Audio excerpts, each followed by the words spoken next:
बिस्मिल्लाहिर्रहमानिर्रहीम। पसीने में शराबूर अब्दुल गफूर ने पुराना इमारती सामान बेचने वाली दुकान पर साइकिल को ब्रेक लगाए। इसकी उखड़ी हुई सांस से अंदाज़ा करना मुश्किल न था कि वो एक तवील मुसाफा तय करके आया है।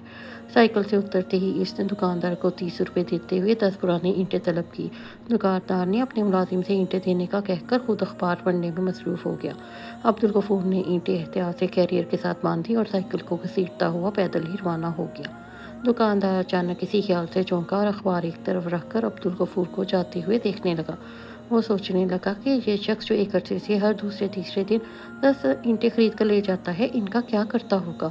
इत्तेफाक से अगले ही दिन अब्दुल गफूर इसकी दुकान पर 10 ईंटें खरीदने के लिए आ गया। दुकानदार के तजस्सुस ने इससे सवाल करने पर मजबूर कर दिया। इसने अब्दुल गफूर को बैठने का कहा और मुलाजिम लड़के को चाय लाने के लिए कहा। अब्दुल गफूर इस इज्जत अफजाई पर हैरान होते हुए करीब ही बड़े मूड़े पर बैठकर सवालिया नजरों से दुकानदार को देखने लगा। कुछ देर की खामोशी के बाद दुकानदार ने गुफ्तगू का आगाज़ किया। अगर बुरा ना मानो, मैं तुमसे पूछना चाहता हूँ कि ये जो तुम हर दूसरे तीसरे दिन 10 ईंटें ले जाते हो, इनका क्या करते हो। अब्दुल गफूर ने ज़रा से तवफ़्फ़ुक़ के बाद झिझकते हुए जवाब दिया, मुझे दरअसल 1500 ईंटों की ज़रूरत है, जो मैं इकट्ठी खरीदने के काबिल नहीं।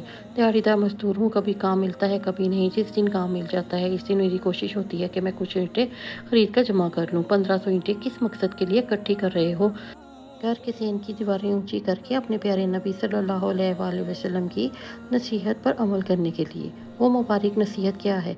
एक शख्स ने हुजूर पाक सल्लल्लाहु अलैहि वसल्लम की खिदमत में हाजिर हुआ और अर्ज़ किया कि इसका अच्छा भला कारोबार कुछ अरसे से इंतहाई मंदी का शिकार है। तंग दस्ती की वजह से 2 वक्त की रोटी पूरी करने के लिए उधार की नौबत आ गई है। नबी पाक ने इस शख्स की बातें हमदर्दी के साथ सुनी और उसके बाद मशवरा दिया कि अपने घर के सेन की दीवारें ऊंची कर ले, सब ठीक हो जाएगा इंशाअल्लाह। वो शख्स हुजूर सल्लल्लाहु अलैहि वसल्लम से मज़ीद कोई सवाल के बगैर रुखसत हो गया। कुछ दिन के बाद इसने आपकी खिदमत में हाजिर होकर इंतहाई मुसर्रत लहजे में बताया कि इसका कारोबार चमक उठा है, अल्हम्दुलिल्लाह कर्ज भी उतारने के काबिल हूँ। लेकिन उसकी समझ में ये बात नहीं आई कि सेन की दीवारों का रिज़्क के साथ क्या ताल्लुक। आपने मुस्कुराते हुए कहा कि एक यहूदी घोड़े पर सवार होकर यहाँ से गुजरता है।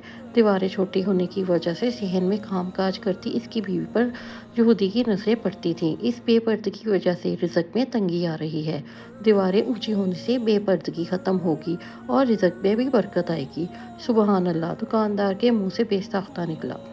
कस्बे के आखिर में बरकत वाली गली में मेरी एक छोटी खोली है। अब्दुल गफूर ने अपनी बात जारी रखते हुए कहा, जहाँ मैं अपनी 8 और 7 साल 2 बेटियों के साथ रहता हूँ। सेहन की दीवारें ना होने के बराबर हैं। मेरी कोशिश है कि इससे पहले कि बेटियाँ बड़ी हों, सेहन की दीवारें मुकम्मल करके नबी पाक सल्लल्लाहु अलैहि वसल्लम की हदायत पर अमल कर लूँ, ताकि बेपर्दगी की नहूसत से बचा रहूँ। बहुत नेक जज्बा है। कितनी ईंटें जमा कर चुके हो अब तक। अब्दुल गफूर ने उंगलियों पर हिसाब लगाकर बताया कि 300 से कुछ ज़्यादा ही हो गई हैं। चाय आ गई थी। दुकानदार ने चाय प्याली में उंडेलते हुए सरगोशी की। तुम फिक्र ना करो, तुम्हारे सेहन की दीवारें मैं मुकम्मल करवा दूंगा। जी आप। मुझे उम्मीद है कि तुम मुझे इस नेक काम से नहीं रोकोगे और मेरी ये ख्वाहिश है कि तुम मेरी दुकान पर मुस्तकिल मुलाजिम की हैसियत से काम करो। अब्दुल गफूर की आंखों में नमी तैरने लगी।